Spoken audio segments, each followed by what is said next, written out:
Hmm,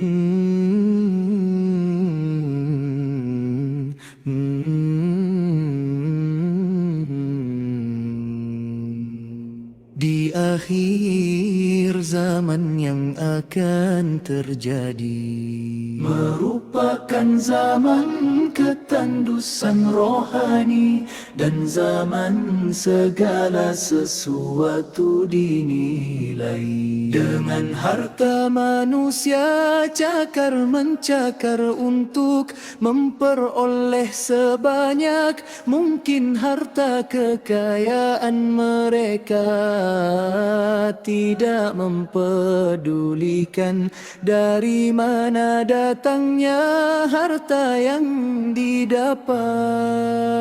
Apakah dari sumber yang halal atau dari sumber yang haram?